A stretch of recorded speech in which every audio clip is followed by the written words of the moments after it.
Now that we've reviewed limits, I'd like to talk about continuity.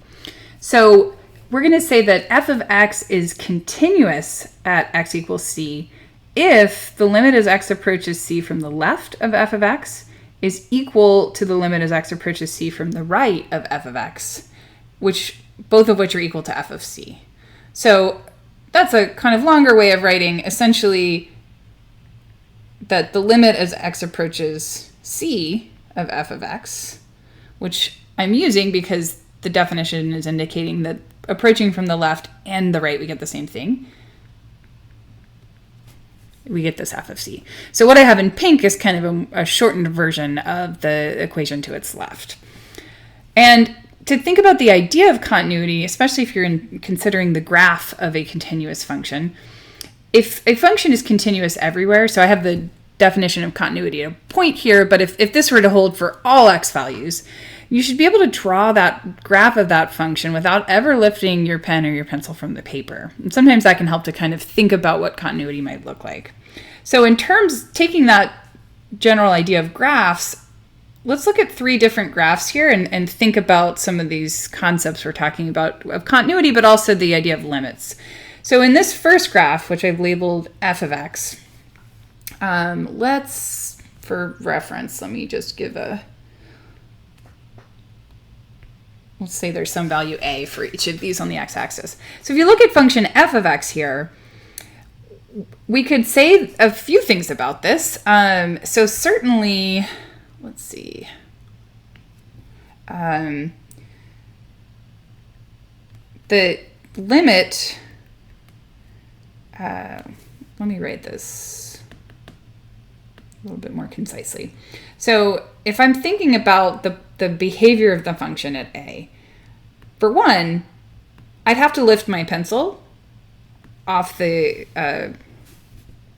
paper, if you will, to draw this. So it's definitely not continuous. But even worse than that, the limit doesn't exist. So the limit as x approaches a of f of x does not exist. So that's kind of even worse than just saying it's not continuous. And so we see here, if I approach from the left, I'm going to get one value. So if we go back so if I approach from the left, and then if I approach from the right, I get something different. These don't meet up. And so that's not going to be a limit that exists there. So let's move on to function g of x and kind of consider the same question. Now, here, the limit as x approaches a of f of x exists. But this is not continuous at x equals a. So this is slightly better than f of x because remember, as soon as that limit doesn't exist, we have an f of x, it's automatically not going to be continuous. So that's kind of neither thing is working out. In this middle graph, it does have that the limit exists, but it's still not continuous. So if we think about what we've achieved here, so the limit question, if I approach from the left and I approach from the right, I'm approaching the same y value. And that's why the limit exists.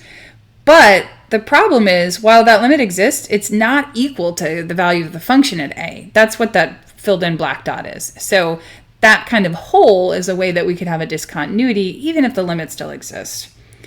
And then finally, my last graph here, h of x, I could graph this without picking my pencil off the paper. So this is continuous. And again, that means that it has to have that the limit exists at x equals a. And even further, we can have that kind of whole situation we have with g of x. It's as if it's been filled in. So this is a kind of classic picture of a function that we can say is continuous at x equals a. And in fact, of course, with my picture, it's continuous for all x values that I've drawn here. So there's nothing particular about a. So we can take this idea, so my intent up here is from left to right, kind of strengthening our conditions as we move along. First, seeing that what it looks like to have the limit exist, and then stronger than that is having continuity. So if I'm given a function, in this case, a piecewise function, we want to find the value of k, which notice is coming up just on that top piece, such that this function is continuous for all x. So something we can assume is that the function y equals kx and the function y equals x squared plus 2, those are continuous. Those are polynomials. There's not really any problems.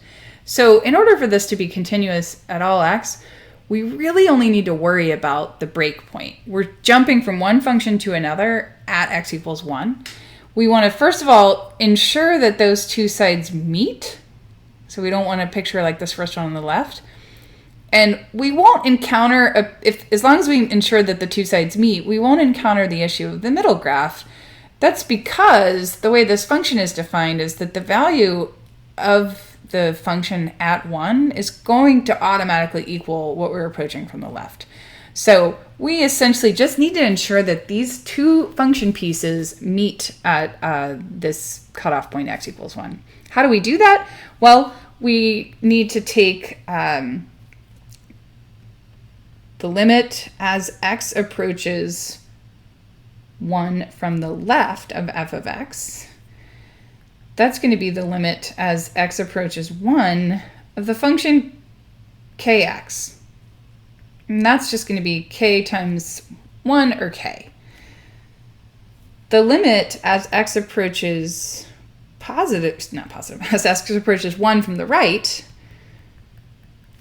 is the same as the limit as x approaches 1 of the function x squared plus 2.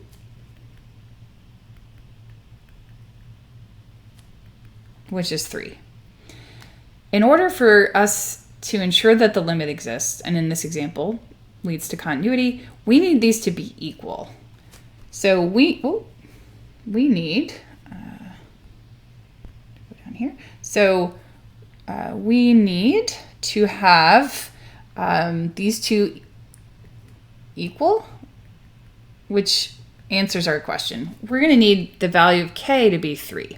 So I don't need to graph this here. Of course I could, but we could see here that that value, so the slope of that top function there, is going to ensure in that case that these two pieces are going to meet and then giving us continuity.